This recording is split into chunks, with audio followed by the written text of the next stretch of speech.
नमस्कार, आप देख रहे हैं दी कंटाप। मैं हूं आपके साथ प्रफुल्ल। दिल्ली विधानसभा चुनाव को लेकर आम आदमी पार्टी कमर कस चुकी है और दिल्ली की जनता के लिए आम आदमी पार्टी की सरकार ने वादों की झड़ी लगा दी है। एक के बाद एक बड़े ऐलान किए जा रहे हैं, जनता से वादे किए जा रहे हैं कि 2025 में अगर हमारी सरकार बनती है तो आपको यह फायदा हम देने के लिए तैयार हैं। आज फिर अरविंद केजरीवाल ने आम आदमी पार्टी मुख्यालय से एक बड़ा ऐलान किया, दलित छात्रों के लिए एक बड़ा तोहफा दिया। उन्होंने कहा कि दलित समाज के बच्चे अगर विदेशों में पढ़ाई करना चाहते हैं तो अब उनको चिंता करने की जरूरत नहीं है। उन्होंने एक योजना का ऐलान किया जिसका नाम रखा अंबेडकर स्कॉलरशिप। इस योजना के तहत दलित समाज के बच्चों का जो पढ़ाई में खर्च आएगा उसे आम आदमी पार्टी की सरकार उठाएगी। उन्होंने किस तरह से संघर्ष करके देश को आजादी दिलाई, भारत का संविधान लिखा और देश के पहले कानून मंत्री बने, हम सब लोग जानते हैं। आज मैं चाहता हूं कि कोई भी दलित समाज का बच्चा पैसे की कमी की वजह से उच्च शिक्षा प्राप्त करने में वंचित ना रह जाए। इसलिए आज मैं डॉक्टर अंबेडकर स्कॉलरशिप का ऐलान करता हूं कि दलित समाज का कोई भी बच्चा अगर दुनिया की किसी भी टॉप की यूनिवर्सिटी में पढ़ना चाहेगा तो वो बच्चा उस यूनिवर्सिटी में एडमिशन ले ले। बस एडमिशन लेने के बाद उसका सारा पढ़ाई का खर्चा, आने जाने का खर्चा, सारा खर्चा दिल्ली सरकार वहन करेगी।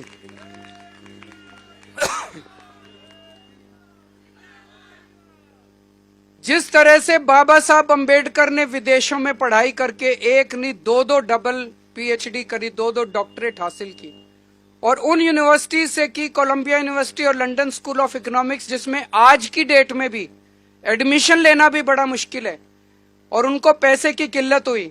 लेकिन आज हम आजाद भारत में सांस ले रहे हैं। आजाद भारत में किसी बच्चे को फॉरेन यूनिवर्सिटी में पढ़ने की दिक्कत नहीं होनी चाहिए। इसलिए आज मैं पूरे दलित समाज के लिए ये घोषणा कर रहा हूं डॉक्टर अंबेडकर स्कॉलरशिप की, कि किसी भी बच्चे को विदेश में आप बाबा साहब अंबेडकर के बताए हुए पदचिन्हों पे चलिए, उनके बताए हुए उनके जीवन में उन्होंने जो कुछ हासिल किया वो हासिल करने की कोशिश कीजिए। आपका साथ हम देंगे। कुछ लोगों का प्रश्न था कि सरकारी कर्मचारी जो दलित समाज के लोग सरकार में हैं, क्या सरकारी अफसरों के ऊपर भी ये योजना लागू होगी? जी हाँ, लागू होगी, क्योंकि मैं नहीं समझता कि कोई सरकारी कर्मचारी भी जो ईमानदारी से काम करते हैं वो भी अपने बच्चों को विदेशों में बिना स्कॉलरशिप के पढ़ाने की हैसियत रखते हैं, उन पे भी ये योजना लागू होगी।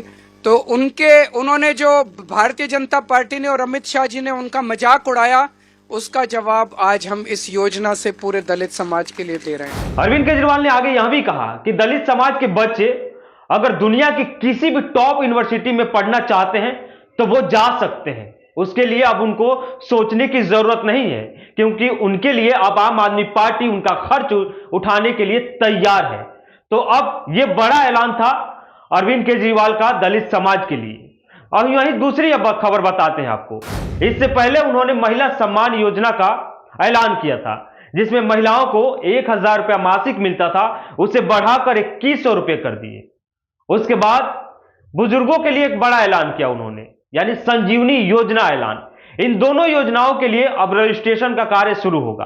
23 दिसंबर से आम आदमी पार्टी के कार्यकर्ता घर घर जाएंगे और रजिस्ट्रेशन शुरू करेंगे। यानी एक के बाद एक वादा कर रहे हैं। और दिल्ली में विधानसभा चुनाव को लेकर पुरजोर तैयारी चल रही है। विपक्ष की पार्टियों को सोचने तक का समय नहीं दे रहे ताकि वो कोई रणनीति बनाए।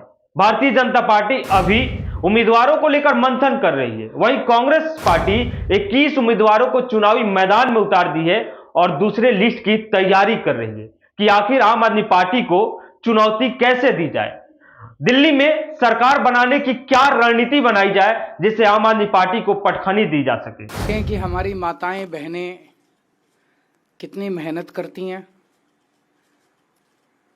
अपने घर में घर संभालती हैं, सुबह 4 बजे से रात को 10-11 बजे तक मेहनत करती हैं।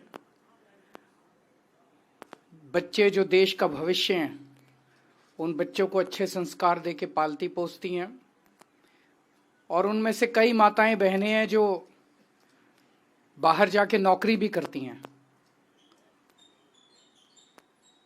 उनकी सुविधा के लिए हम लोगों ने ऐलान किया था कि 2100 रुपये हर महीने उनके अकाउंट में डलवाया करेंगे। ऐसी कई बेटियां हैं जो 12वीं के बाद उनका कॉलेज छूट जाता है। 12वीं तक तो हम लोगों ने शिक्षा फ्री की हुई है, लेकिन पैसों की कमी के कारण उनका कॉलेज छूट जाता है। इस 2100 रुपये से उनकी पढ़ाई भी पूरी होने में मदद मिलेगी, आगे उच्च शिक्षा में उन लोगों को मदद मिलेगी। जो गृहिणियाँ हैं उनको 2100 रुपये से अपने घर में खर्चा चलाने में, महंगाई बहुत ज़्यादा कर दी है केंद्र सरकार ने, उनकी नीतियों ने, उनको घर का खर्चा चलाने में मदद मिलेगी। चलिए आपको हम बताते हैं कि आखिर महिला सम्मान योजना का ऐलान कब हुआ था और इसका क्या प्रावधान है। महिला सम्मान योजना का 12 दिसंबर को अरविंद केजरीवाल ने ऐलान किया। इसमें 1000 रुपया जो प्रति माह महिलाओं को मिलना था उसे 2100 रुपये कर दिया गया। उनका कहना है कि 2025 में अगर हमारी सरकार बनती है तो हर उस महिला को जो दिल्ली की है और 18 साल से ज्यादा है उसे 2100 रुपये प्रति माह देंगे। वहीं बुजुर्गों के लिए संजीवनी योजना का 18 दिसंबर को ऐलान करते हैं और उन्होंने कहा कि जो 60 साल से ज्यादा के बुजुर्ग हैं उनका दिल्ली के किसी भी अस्पताल में, वो सरकारी हो निजी हो, सब में फ्री में इलाज किया जाएगा। अब उनको अपने स्वास्थ्य को लेकर सोचने की जरूरत नहीं है। इन दोनों योजनाओं के लिए 23 दिसंबर से रजिस्ट्रेशन का कार्य शुरू हो जाएगा। हम इन वादों पर जानने के लिए निकल पड़े ग्राउंड जीरो पर कि आखिर जनता अरविंद केजरीवाल के वादों पर कितना भरोसा करती है। क्या 2025 में जनता अरविंद केजरीवाल के हाथों में दिल्ली की सत्ता सौंपना चाहती है? तो जनता ने भी अपना जवाब सुनाया। आज से उन्होंने जो संजीवनी योजना लॉन्च किया था वो उसका 23 दिसंबर से रजिस्ट्रेशन शुरू हो गया। ये मैं अपडेट दे दूं आपको, 23 दिसंबर से आप रजिस्ट्रेशन करेंगे, बल्कि आपको नहीं करना है, आम आदमी पार्टी के खुद कार्यकर्ता आएंगे। क्या उस पर भरोसा है कि आपको इलाज फ्री की जो बात चल रही है वो मिलने वाला है? बिल्कुल भरोसा है, मिलेगा। भरोसा है, बिल्कुल भरोसा है। अच्छा क्या है कि अब तक जो भी वादे किए हैं वो पूरा किया है केजरीवाल ने, जो वादे किए वो पूरा किया है। और इसको भी वादा मतलब आपको लग रहा है कि पूरा होगा। तो एक और कहा जाता है कि झूठों की पार्टी है, बीजेपी कहती है कि झूठों की पार्टी है आम आदमी पार्टी। झूठों की पार्टी तो आम पार्टी नहीं है, बीजेपी है। बीजेपी बिल्कुल है, झूठ बोलने में आगे है। भैया काम करना कुछ नहीं, झूठ बोलना, रोजगार को नहीं देखेंगे। भैया महंगाई कितनी बढ़ती जा रही है, बेरोजगारी है इतनी है, ज़्यादा से ज्यादा आदमी कैसे जी रहा है वो तो हमें पता है। अच्छा, केजरीवाल का कुछ अच्छा काम बताइए जिससे जनता को बहुत अच्छा लगा हो, क्योंकि देखिए बिजली फ्री ये सब तो है, लेकिन ये सब कह रहे हैं कि बीजेपी मुफ्त की रेवड़ी है वोट बांट। हमें सबसे बेहतर लगा स्कूल की शिक्षा। स्कूल अच्छा लगा? हाँ, बच्चे जो पढ़ रहे हैं हमारे बहुत खुश है। बहुत बच्चे। हाँ, तो इस बार चुनाव होना है, क्या इस बार भी दिल्ली की सत्ता पर केजरीवाल को ही बैठाना है? केजरीवाल आएगा। केजरीवाल ही आएगा? बिल्कुल। क्यों कांग्रेस कह रही है कि और बीजेपी कह रही है कि हम बेहतर सरकार देंगे? नहीं, ये सब झूठे वादे हैं। केजरीवाल जो किया वो करता है। अरविंद केजरीवाल ने ऑटो वालों के लिए 10 लाख का बीमा, वर्दी के लिए ये ऐलान किया है कि हमारी सरकार दोबारा बनती है तो हम ये सब देंगे। भरोसा है? भरोसा होगा, क्यों नहीं होगा। सब चीज का भरोसा होता है, भरोसे पे कायम होती दुनिया। भरोसे पे कायम।